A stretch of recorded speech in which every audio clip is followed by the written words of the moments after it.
How to transfer eFootball account from phone into PS5. Now in this quick video, I'll show you how you can transfer data or your account from eFootball into your phone into PS5. Now all you have to do or the trick on doing this method is just transferring data and then logging in on the same account. So everything can be done on your mobile device.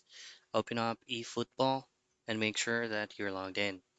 So all you have to do here is you should be able to see four options. It's going to be Home, Shop, Academy, and Extras.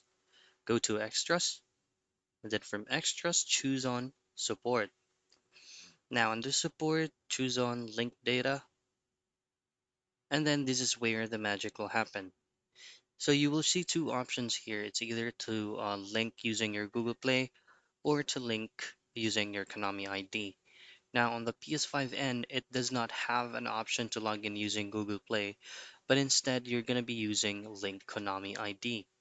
Once you tap on Link Konami ID, you will be opening up a or another browser from your mobile device and just follow on-screen prompts for you to successfully link your eFootball account into Konami ID, and then on your PS5's end, just log in using your Konami ID. And that's how you transfer eFootball account from phone to PS5.